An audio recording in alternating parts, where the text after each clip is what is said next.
The stars had never seemed so close, yet so threatening. Captain Han Jiwan stood on the bridge of the Earth Defense Force flagship Indomitable, staring at the view screen with growing dread. 3 massive alien vessels hung in orbit above Earth, each one larger than any city she had ever seen. They had appeared without warning just 6 hours ago, materializing from faster-than-light travel like ghosts becoming solid. The communication channel crackled to life. A voice translated by their computers into something humans could understand filled the bridge. It sounded amused, almost bored. Inhabitants of the 3rd planet, you have been evaluated by the Velkari Dominion.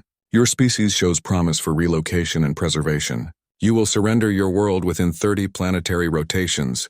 Han Jiwan felt her jaw tighten. Beside her, the communications officer looked pale. They had known, somewhere in the back of their minds, that first contact might not be friendly.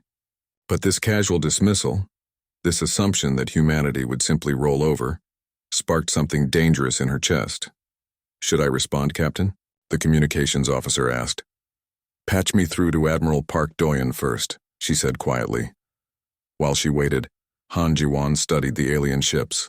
They were beautiful in a terrible way, all smooth curves and pulsing lights. The sensors showed energy readings that made no sense. Whatever powered those vessels was far beyond Earth's fusion drives. Humanity had only achieved basic interstellar travel 15 years ago. These aliens looked like they had been crossing the stars for millennia. Admiral Park Doyen's face appeared on a secondary screen. He was in the command center deep beneath the Himalayan mountains, surrounded by military personnel from every nation on Earth. His expression was grim. "You saw them, Captain? Hard to miss, sir. Ambassador Kim Yuna is attempting to open diplomatic channels. We need to buy time." He paused and something flickered in his eyes. "And we need to prepare for the worst." Han Jiwan nodded. She had served under Park Doyen for 8 years. She knew that look. He was already planning for war.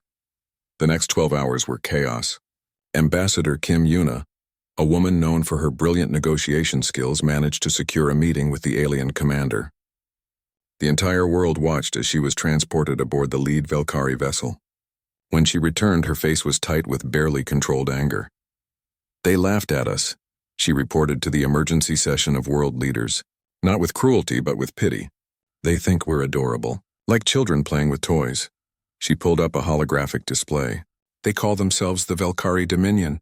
They control 3,000 star systems. They've been spacefaring for over 12,000 years, and they've decided that Earth has resources they want."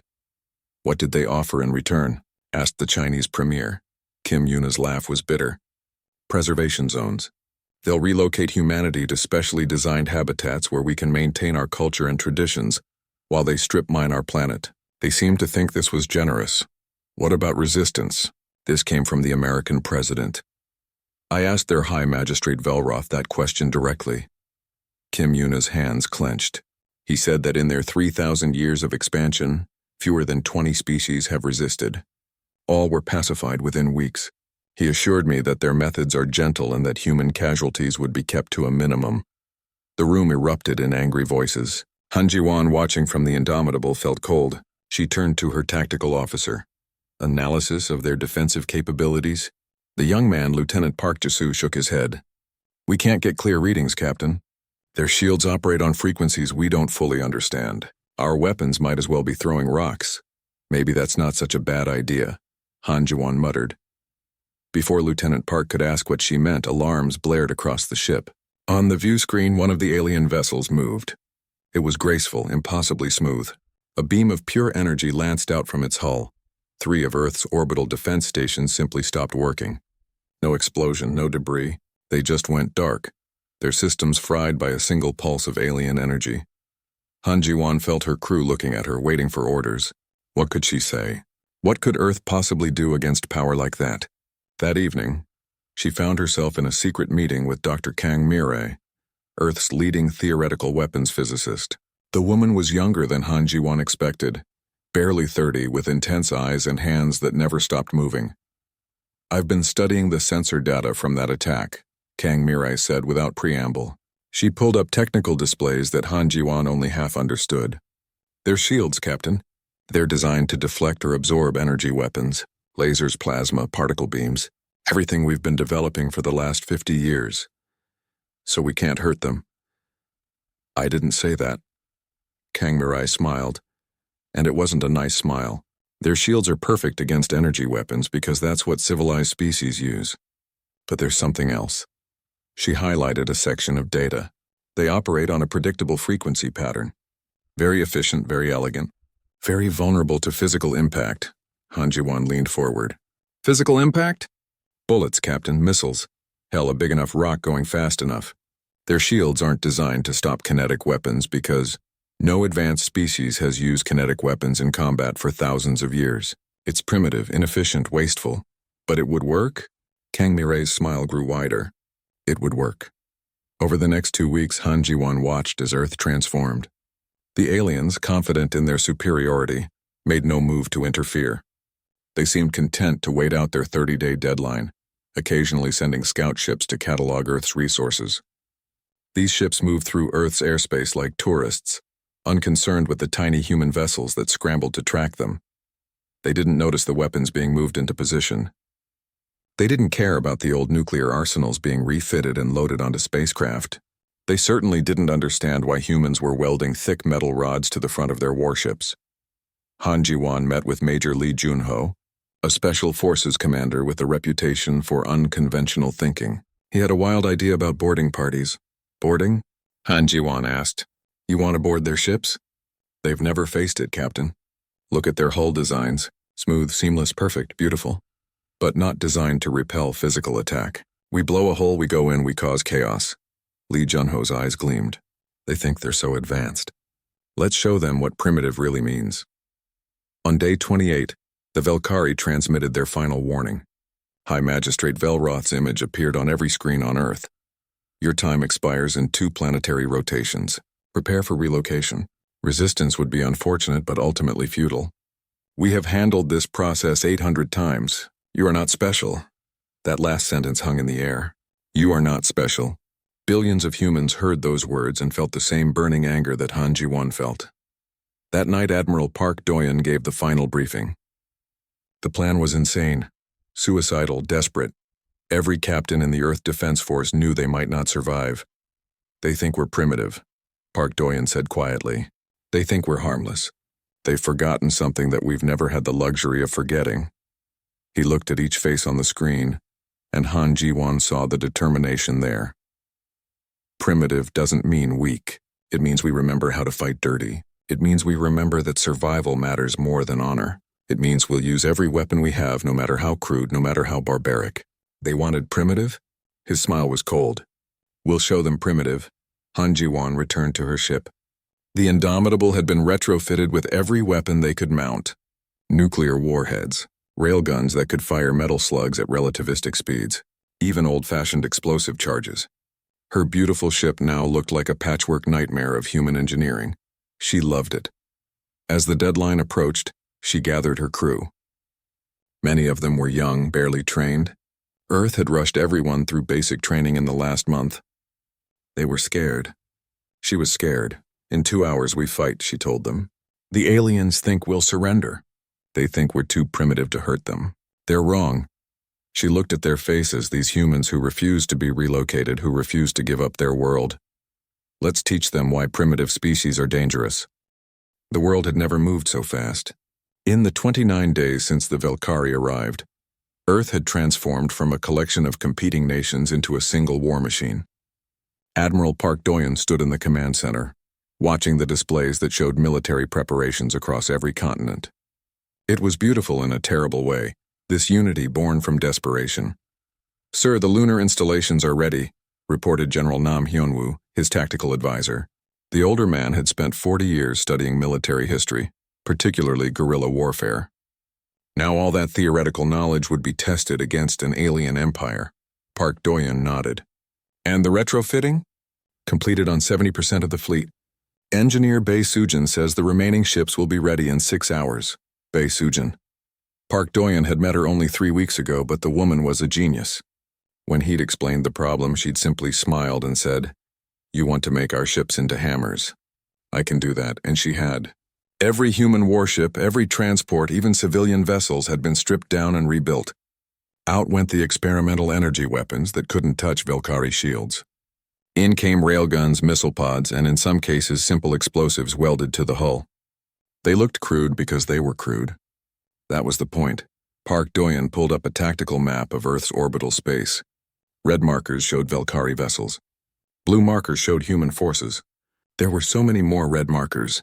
His tactical computer estimated human losses at 90% in the first engagement. Acceptable, he muttered. Sir? General Nam looked concerned. If we lose 90% but win, it's acceptable. If we lose everything and they leave Earth alone, it's acceptable. The only unacceptable outcome is surrender. Across the planet, Major Lee Junho was training his Special Forces teams for a mission that sounded insane, even by special operations standards.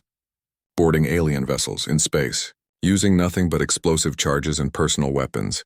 Remember, he told his teams, their ships aren't designed for internal defense. They've never faced boarding actions. We blow through the hull, we get inside, and we cause as much damage as possible before they realize what's happening. One of his lieutenants raised a hand. Sir, what about their crew? We don't know what they look like, how they fight, and doesn't matter. Lee Junho interrupted. We're not there to win fights. We're there to sabotage, destroy systems, cause chaos. Even if they kill us, we'll have already done our job. The teams trained in mock-ups built from the limited scans of Velkari vessels. They practiced moving in zero gravity, practiced setting charges on the move, practiced dying quickly if captured rather than giving up information. It was brutal training. Lee Junho lost sleep thinking about how many of these young soldiers wouldn't come home, but they volunteered anyway. Every single one. In a laboratory deep beneath Seoul, Dr. Kang Mirai worked on humanity's secret weapon. It wasn't secret because it was advanced. It was secret because it was embarrassingly simple. The Prometheus array, she explained to the Defense Committee, is just a series of orbital mirrors. We position them to reflect and concentrate solar radiation. The aliens won't even recognize it as a weapon until it's too late. How much damage can it do? Asked one committee member. Kang Mirai pulled up simulations. Enough to heat a Velkari hull to 3,000 degrees in under a minute. Their shields don't block heat. Why would they? Heat is primitive, inefficient, she smiled. Perfect for us. But the array was just one project. Kang Mirai had dozens more. Cyber weapons designed to infect alien computer systems. Chemical agents that might work in alien atmospheres. Even biological weapons, though she hated the thought of using those. Everything was on the table. Everything. They called us primitive, she told her team during a late-night work session. Let's live up to the name. Engineer Bae Sujin stood in the orbital shipyard, watching as the final warship rolled out of the assembly line. It was ugly. The Dauntless had been a sleek exploration vessel just a month ago. Now it bristled with weapons, its hull covered in improvised armor plating and missile tubes. She's beautiful, said the ship's new captain. A young woman named Lieutenant Cho Minho Bae Sujin laughed. She's a disaster. Half the systems are held together with literal duct tape. The railgun might tear the ship apart when it fires. The reactor is running at 120% capacity. But will she fight? Oh, she'll fight. She might explode doing it, but she'll fight. That was the story across Earth's entire fleet. Nothing was elegant. Nothing was efficient. But everything was deadly. Down on Earth, the civilian population prepared in their own way. Cities had been evacuated. Their populations moved to underground shelters. Factories ran 24 hours a day, producing ammunition, armor, anything that might help. Children too young to fight helped load supply trucks. Elderly veterans too old to fly spacecraft taught young soldiers how to kill. Ambassador Kim Yuna found herself with little to do. Diplomacy had failed. The Velkari had made that clear. But she attended every military briefing, every planning session. She wanted to understand what Earth's defenders were about to face. Do we have any intelligence on their reinforcements? She asked during one meeting. Admiral Park Doyen nodded grimly. Our deep space probes detected another fleet approaching. The Krethon Collective, the Velkari's allies, larger than the Velkari force. They'll arrive approximately 2 weeks after the initial engagement. So even if we win, we face a second invasion. Yes. The room fell silent. Kim Yuna felt the weight of that knowledge. Even victory might not save them. Then we'll fight twice, she said quietly. On day 29, the Velkari sent a final communication. High Magistrate Velroth appeared on screens worldwide. He looked vaguely humanoid with smooth silver skin and large dark eyes. His expression was almost kind. "People of Earth, your deadline expires in one planetary rotation. We understand you may feel fear or anger. This is natural, but understand that resistance would be wasteful. Your weapons cannot penetrate our shields. Your ships cannot match our speed. Your tactics cannot surprise us. We have done this 800 times. He paused, and something that might have been pity crossed his face. Do not sacrifice yourselves needlessly. Accept relocation. Your species will be preserved. Your culture will be studied and honored. Resistance gains you nothing but death. The transmission ended. Admiral Park Doyen stood before his senior staff. Captain Han Jiwan was there via video link from the Indomitable. Major Lee Junho represented the Special Forces. Dr. Kang Mirai represented the science teams. General Nam Hyunwoo, Engineer Bai Sujin, and dozens of other commanders filled the room. He's right about one thing, Park Doyen said. Our weapons can't penetrate their shields. Our ships can't match their speed. Our tactics can't surprise them. He smiled. Because they're expecting us to fight like them. Energy weapons at range, clean, civilized, efficient. He pulled up the tactical plan. It was code-named Operation Wildfire, and it was anything but clean. We're going to fight primitive. Kinetic weapons, ramming attacks, boarding parties, nuclear detonations at point-blank range. We're going to use every dirty trick humanity has learned in 10,000 years of killing each other. He looked at each face, these humans who would lead the battle. They think we're harmless because we're primitive. Let's show them that primitive means dangerous. The final hours passed too quickly. Soldiers said goodbye to families. Engineers made final adjustments to weapons systems. Doctors prepared field hospitals for casualties that might never come, because the wounded might simply cease to exist in the cold vacuum of space. Captain Han Jiwan walked through the Indomitable one last time. Her crew worked with quiet determination, each person focused on their task. These people trusted her to lead them into battle. Many of them would die. She had to make their deaths mean something. In his quarters, Major Lee Junho recorded a message for his daughter. She was only 5 years old. By the time she was old enough to understand this message, he would likely be dead, but he wanted her to know why he fought. We were given a choice, he said to the camera. Surrender and live as prisoners, or fight and maybe die free. I chose to fight. I hope you understand. I hope you never have to make this choice. But if you do, I hope you choose the same. Dr. Kang Mirai didn't sleep the last night. She ran final calculations on every weapon system, every tactical program, every contingency plan. The mathematics didn't lie. Earth's chances were approximately 3%. She smiled. 3% was better than 0. As dawn broke over the Himalayas, Admiral Park Doyen gave the final order. Across Earth's orbital space, human warships moved into position. On the moon's dark side, railgun platforms powered up. In deep space, stealth ships carrying nuclear weapons began their approach. The Velkari noticed the movement. Of course they did. But they didn't react with alarm. Why would they? These primitive humans were finally surrendering, probably moving their ships into proper formation for inspection. High Magistrate Velroth watched from his flagship. He felt something almost like sadness. These humans had such potential. If only they had accepted the inevitable sooner. Fewer of them would need to die during pacification. He never noticed the old nuclear warhead, launched from the moon 3 days ago, that was now drifting on a ballistic course directly toward his. The nuclear warhead detonated 700 meters from High Magistrate Velroth's flagship. The Velkari shields absorbed the electromagnetic pulse and radiation easily. Energy weapons were no threat to them. The explosion looked impressive but harmless. Then the shrapnel hit. The warhead had been packed with thousands of metal fragments, each one accelerated to incredible speeds by the explosion. The Velkari shields, designed to deflect coherent energy, simply let the solid matter through. Metal tore into the flagship's hull like bullets through paper. Velroth felt his ship shudder. Alarms blared across the bridge. His crew stared at their displays in confusion. They had taken damage from a primitive nuclear device. Impossible, Velroth whispered. Then the second warhead detonated. And the third? And the fourth. All across Earth's orbital space, old nuclear weapons exploded in the middle of the Velkari formation. Not close enough to be shot down, not far enough to be ineffective. Each one scattered debris that the shields couldn't stop.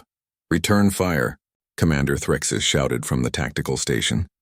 Destroy those primitive launchers. But there were no launchers. The weapons had been fired days ago from hidden locations across Earth and the Moon.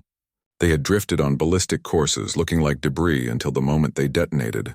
By the time the Valkyrie realized what was happening, 30 nuclear weapons had already exploded. The Valkyrie fleet scrambled to respond. Energy beams lanced out, destroying several Earth satellites and one small orbital station. The humans were attacking. Actually attacking.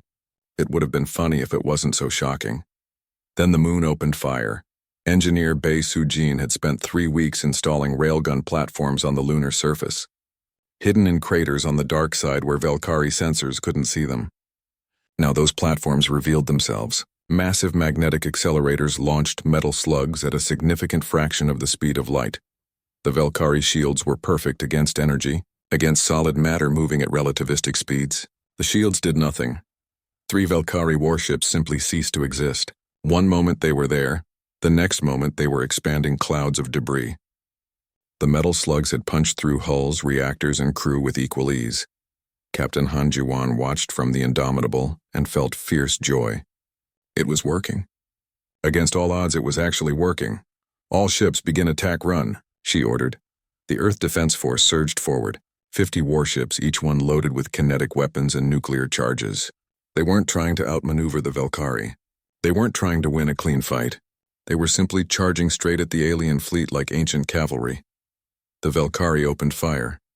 Energy beams tore through space, striking human ships. The frigate Seoul exploded instantly. Its reactor breached. The destroyer Horizon lost its forward section, tumbling out of control. Human shields, crude and weak compared to alien technology, failed again and again, but the human ships kept coming. Commander Threxus watched in disbelief as a human vessel, already crippled and venting atmosphere, continued its attack run. It launched primitive missiles, dozens of them, each one tipped with explosive warheads. The Valkyrie point defense system shot down most of them, but not all. 3 missiles struck a Valkyrie cruiser. They didn't penetrate the shields. They exploded against them, releasing thousands of metal fragments, and those fragments, physical matter, passed straight through. The cruiser's hull was shredded. Its crew died instantly as atmosphere vented into space. How are they doing this? Threxus demanded.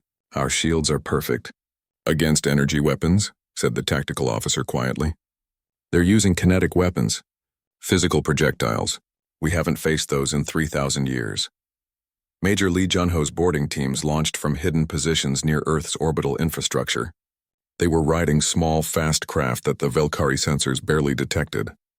Each craft carried 12 soldiers in armored suits along with enough explosives to level a building. Target the damaged cruiser, Lee Jun-ho ordered. Breaching in 90 seconds. His craft slammed into the Valkyrie hull. The impact would have killed unprotected humans, but the suits absorbed most of it. Explosive charges fired, tearing a hole through the already damaged hull. Atmosphere vented out, along with 2 unfortunate Valkyrie crew members. Lee Jun-ho and his team pushed through the breach. The interior of the alien ship was strange, all smooth curves and soft lighting. Beautiful, peaceful, wrong for a warship.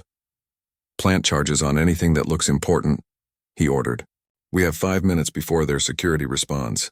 His team spread out. They moved like ghosts through the corridors, setting explosive charges on power conduits, life support systems, anything they could find. The Valkyrie crew they encountered looked shocked, unable to comprehend that primitive beings had actually boarded their vessel. Lee Jun-ho shot 2 of them with his simple chemical propellant weapon. The bullets tore through their unarmored bodies. They had never needed armor before. Why would they? Civilized species didn't board enemy ships. Charges set, reported his team. 30 seconds to detonation. They retreated to their craft and launched clear of the cruiser. Behind them, internal explosions ripped through the ship. The Valkyrie cruiser's reactor went critical. The ship exploded in a brief, bright flash. 1 Valkyrie warship killed by 12 humans with simple guns and explosives. Dr. Kang Mirai activated the Prometheus array from her control station. Orbital mirrors positioned over the last 2 weeks rotated into alignment. Sunlight, focused and concentrated, became a weapon. A beam of pure heat struck a Valkyrie destroyer. The shields did nothing against it. Heat transfer was physics, not an energy weapon. The destroyer's hull began to glow, then to melt. Its crew abandoned ship in escape pods, fleeing the ship that was turning into an oven. Target the next vessel, Kang Mirai ordered calmly. Keep firing until they either retreat or destroy the mirrors. High Magistrate Velroth stood on his damaged bridge and tried to understand what was happening. The humans were winning, not through superior technology or better tactics, but through sheer primitive brutality. They were using weapons his people had abandoned millennia ago. Weapons that shouldn't work. Weapons that were working perfectly. "We're losing 40% of the fleet," Commander Threxus reported, his voice shaking. "Casualties are catastrophic. We need to retreat." "Retreat?" Velroth couldn't believe the word. "We've conquered 3,000 star systems. We've never retreated. We've never faced an enemy like this," Threxus said. "They're not trying to defeat us tactically. They're trying to kill us through attrition. And it's working." Captain Hanjiwan's ship shook as another energy beam grazed its shields. The Indomitable was damaged but still functional. Around her, the rest of Earth's fleet pressed the attack.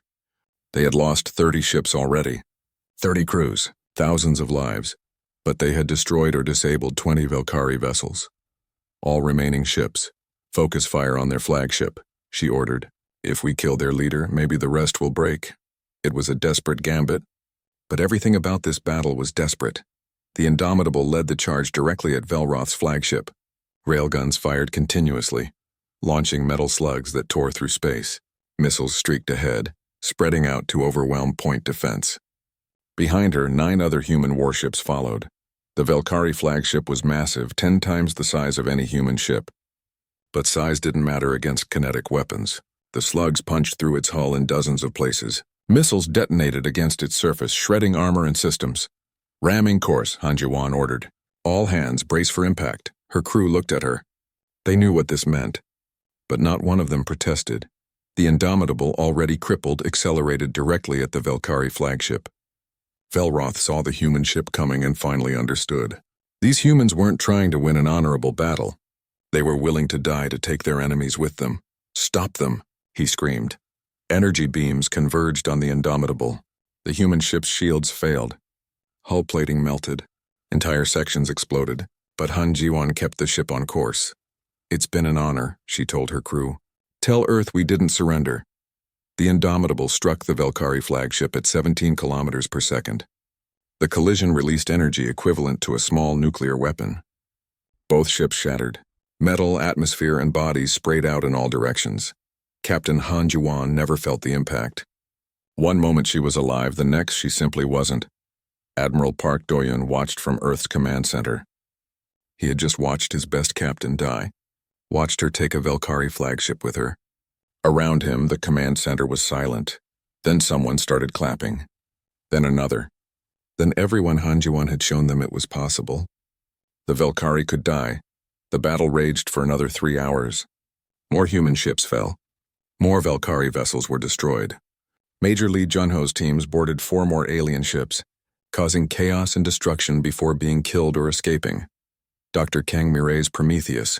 Array melted 2 more vessels before the Velkari finally destroyed the mirrors. When the Velkari fleet finally retreated, they had lost 24 vessels out of their original 50. Nearly half their force. Thousands of Velkari warriors dead at the hands of a primitive species that shouldn't have been able to hurt them. The humans had lost 38 ships and over 15,000 personnel. Earth had 12 days to prepare for the second invasion.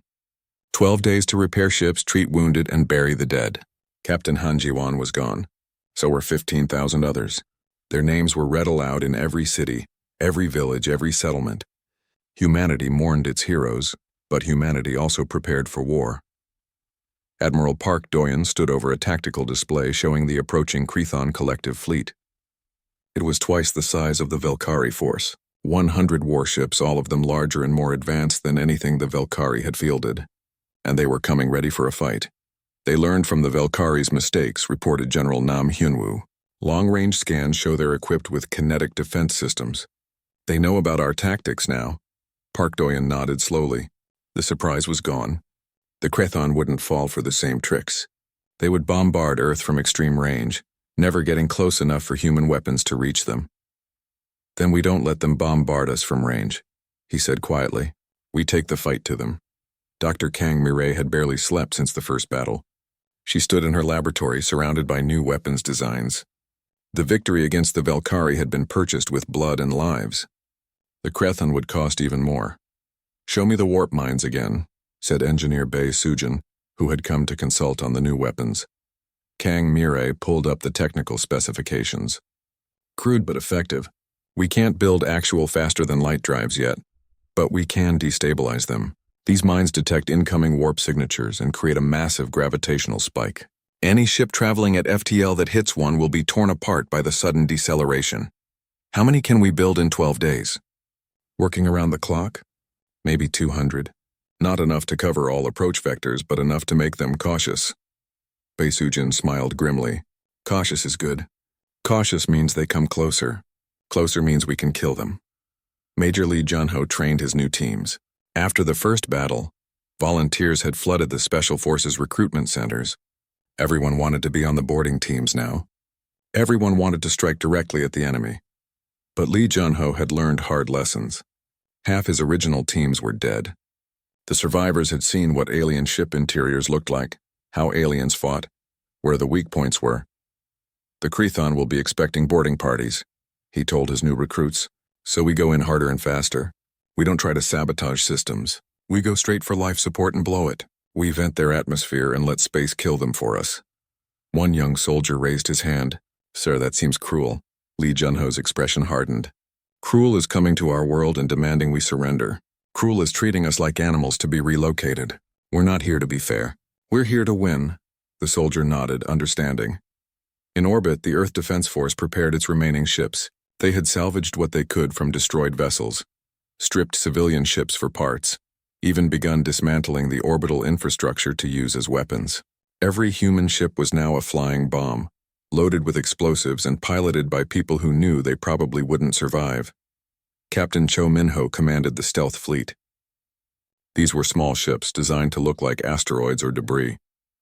They had been positioned throughout the solar system over the last 12 days, waiting silently in the void. "Remember," she told her small crew, "we only get one shot. The Krethon won't fall for the same trick twice, so we make it count." Her ship, disguised as a tumbling chunk of ice, drifted in the asteroid belt. Inside it were enough nuclear weapons to destroy a city. One ship like this might take out a Krethon cruiser. Maybe. Across Earth, civilians prepared for the worst. If the defense failed, there would be no surrender this time. The Krethon message had been clear. They considered humanity too dangerous to preserve. After the battle, Earth would be sterilized. Ambassador Kim Yuna had nothing to negotiate with anymore. But she helped coordinate the civilian defense plans. Shelters deep underground where humanity might survive orbital bombardment. Seed banks and data archives to preserve human knowledge. Escape ships to carry a few thousand humans to other star systems if Earth fell. "We're planning for extinction," she said quietly to Admiral Park Doyen. "We're planning to survive," he corrected. "Even if Earth dies, humanity continues. That's victory enough." The Krethon Collective arrived on schedule.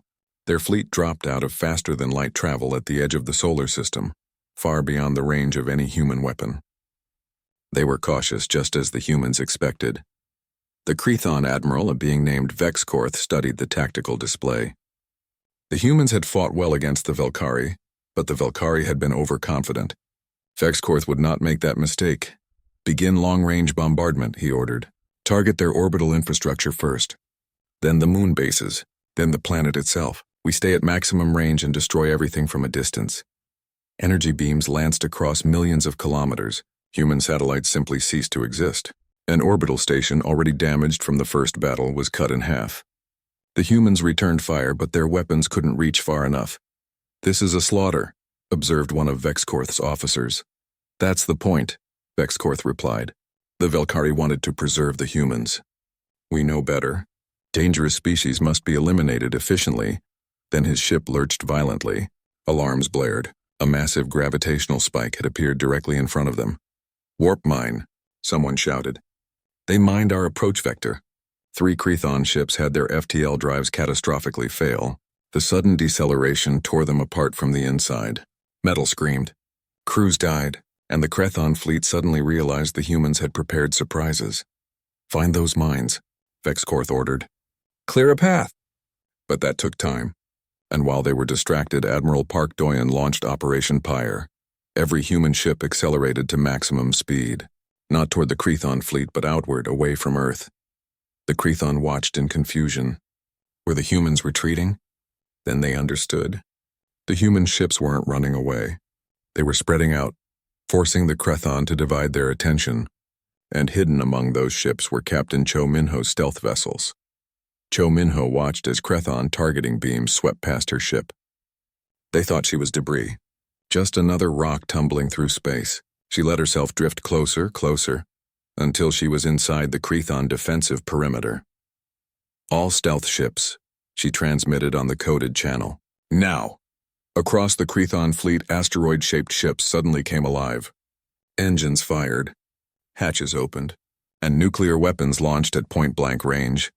The Crethon shield stopped the radiation and energy, but the explosions created clouds of debris traveling at high velocity. That debris, solid matter, passed through the shields and tore into Crethon hulls. 7 Crethon warships were damaged or destroyed in the first wave. The stealth tactic had worked, but now the Crethon knew where the threats were. Energy beams converged on Cho Minho's position. Her ship, no longer disguised, tried to evade, but she was too close and moving too slow. "It's been an honor," she said calmly as her ship was cut in half. She died instantly, but her sacrifice had given Earth precious time. Dr. Kang Mirai's new weapon activated. She had spent the 12 days preparing a surprise. Earth's atmosphere had been seeded with billions of tiny reflective particles, chaff essentially. Too small for the Crethon to notice, but enough to scatter energy beams. The Crethon attempted orbital bombardment. Their beams struck Earth's atmosphere and scattered in dozens of directions. The energy dissipated harmlessly. Their perfect weapons were useless. "They've modified their atmosphere," reported a Crethon tactical officer. "We can't bombard effectively from this range," Vexcorth snarled. These humans were forcing him to do exactly what he didn't want to do. "Get closer, advance the fleet," he ordered. Close to effective range. Maintain kinetic defenses. The Crethon fleet moved inward, cautious but determined. They passed the orbit of Mars, then the asteroid belt, getting closer to Earth with every hour, and that's exactly what Admiral Park Doyen wanted. "They're in range," reported General Nam. "All positions ready." Park Doyen smiled coldly. "Show them Operation Pyre." The asteroid belt exploded, not from a single blast but from hundreds. Nuclear weapons hidden throughout the belt detonated simultaneously. The explosions launched millions of tons of rock and ice outward at incredible speeds. A debris field moving at relativistic velocities swept through the Crethon fleet. Their kinetic defenses, designed for missiles and railgun slugs, were overwhelmed by the sheer quantity of material. Rock-struck hulls, ice-shattered shields, dust-abraded armor. 12 more Crethon ships were destroyed. Another 20 were damaged. Vexcorth realized too late. The humans weren't trying to defend Earth. They had turned the entire solar system into a weapon. Every asteroid, every piece of debris, every chunk of ice was a potential projectile. "Retreat to safe distance," he ordered. But Major Lee Junho's teams were already launching. They had been waiting, hidden in the debris field, for the Crethon to come close enough. Now hundreds of small craft surged toward damaged Crethon vessels. Lee Junho's team breached a Crethon destroyer. They moved fast, setting charges with practiced efficiency. They had learned from the first battle. Don't try to understand alien systems. Just destroy everything. Earth's orbit was a graveyard. The debris from 2 battles drifted in complex patterns, metal and ice and bodies turning slowly in the void. The survivors of the Earth Defense Force counted their losses. Of the 50 ships that began the first battle, only 7 remained functional. 30,000 humans had died fighting the 2 alien armadas, but Earth was still free. Admiral Park Doyen stood in what remained of the command center. A Crethon energy beam had struck the facility during the second battle, collapsing part of the mountain above them. But they had survived. Humanity had survived. "Sir, we're receiving transmissions from the Velkari remnants," reported a communications officer. "They're requesting permission to surrender." Park Doyen almost laughed. The Velkari, who had come to conquer Earth, were now asking permission to surrender. 26 Velkari ships remained, damaged and scattered. Their commander, Threxus, had lost any desire to fight. "Grant them permission," Park Doyen said. "Tell them to disarm and await instructions." Any hostile move will be met with immediate destruction. He meant it. Earth had exhausted its weapons, but the aliens didn't need to know that.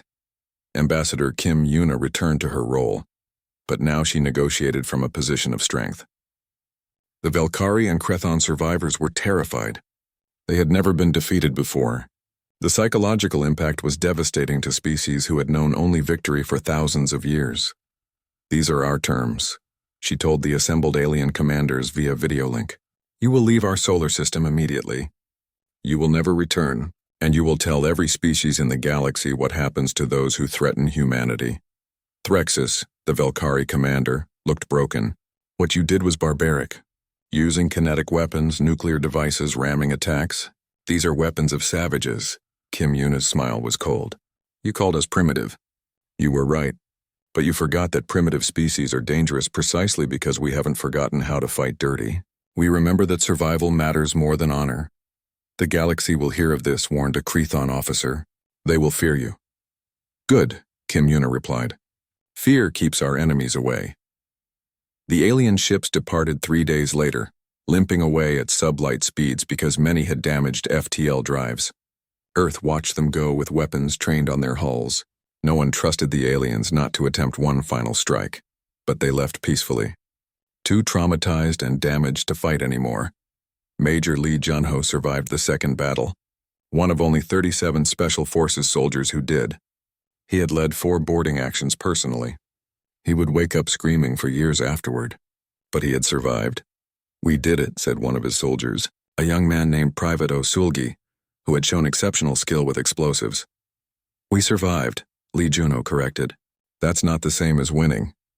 But when he looked up at the sky and saw it empty of alien warships, he allowed himself a small smile. Dr. Kang Mirai's team began salvaging alien technology from the debris field. Every piece of wreckage was studied, analyzed, reverse-engineered. The Velkari and Krethon had better shields, better engines, better sensors, but their weapons weren't actually superior to humanity's crude kinetic systems. They optimized for fighting each other, she explained to the Science Council. "Energy weapons against energy shields. Elegant, efficient, perfect for fighting civilized opponents. Completely useless against an opponent who doesn't play by those rules." Engineer Bae Sujin worked alongside her. Together they began designing the next generation of human warships. Ships that would combine alien technology with human tactical thinking. The result would be vessels optimized not for elegance but for killing. "The galaxy will see these ships and know we're no longer primitive," Bae Sujin said. Kang Mirai shook her head. "No. The galaxy will see these ships and know we're still primitive. We've just added advanced technology to our primitive nature. That's what will scare them." 6 months after the last battle, Earth received its first diplomatic contact from the wider galaxy. The Galactic Council, a federation of over 1,000 species, sent a delegation. They were cautious, respectful, careful not to give offense. Ambassador Kim Yuna met them in a space station hastily rebuilt from salvaged materials. The alien diplomats looked at the rough construction, the visible weapon emplacements, the human guards and battle armor. Everything about the station screamed that Earth was still ready for war.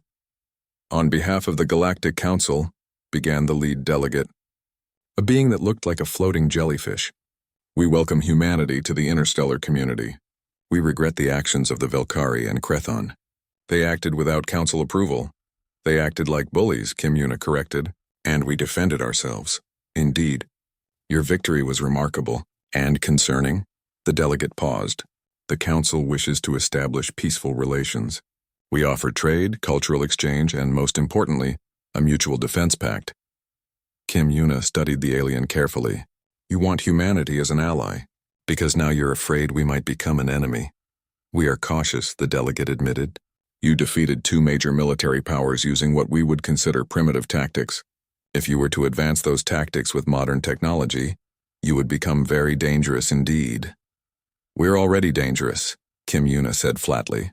"That's why you're here, isn't it? To make sure we point that danger outward instead of at you." The delegate's translator struggled to convey the alien's expression, but Kim Yuna thought it might be something like respect mixed with fear. "What are humanity's terms?" the delegate asked. Kim Yuna pulled up a star map. "We claim a 100 light-year exclusion zone around Earth. No alien vessels enter without explicit permission. No colonies in our space. No military presence. That's a substantial volume of space. That's non-negotiable. We just fought off 2 invasion forces. We're not interested in having neighbors who might decide we're too primitive to deserve our own world. The delegate consulted with the rest of the delegation. After several minutes, they agreed. The council accepts these terms. Earth will have its exclusion zone. And one more thing, Kim Yuna added. We're not joining your galactic council. We'll trade with you. We'll talk with you. But we govern ourselves. Humanity doesn't take orders from anyone else. The aliens agreed to that too. They had no choice. Earth had proven it would fight rather than submit. Admiral Park Doyen retired from active service after the war. He had given everything to defend Earth and needed rest. But before he left, he oversaw the completion of Operation Guardian. Guardian was a network of weapons platforms throughout the solar system. Railguns, missile launchers, nuclear mines, warp disruptors. Everything humanity had learned from 2 desperate battles now built into a permanent defensive system. If they come again, he told his replacement, Admiral Nam Hyunwoo, we'll be ready. And we won't fight fair. Nam Hyunwoo, promoted from general after his tactical brilliance in both battles, nodded. Sir, what if they don't come? What if peace lasts? Park Doyen smiled sadly. Then we've wasted resources on weapons we'll never use. I can live with that. What I couldn't live with is being unprepared if they do come. 2 years after the war, humanity launched its first true exploration mission, not in crude fusion drive ships, but in vessels that combined alien FTL technology with human designs. The flagship of this new fleet was named Indomitable, in honor of Captain Han Ji-won. The new Captain Indomitable, a young woman named Captain Lee Minji, stood on the bridge and looked at the stars. Her ship was fast, heavily armed, and crewed by humans who had learned hard lessons about the galaxy. We're not exploring to make friends, she told her crew. We're exploring to make sure we know what's out there before it finds us. And if something hostile does find us, we show them what happened to the last aliens who underestimated humanity. Her crew understood. Everyone who lived through the war understood. The galaxy was dangerous. Peace was an illusion. Only strength kept you safe. On Earth, memorials were built for the 30,000 who died defending their world.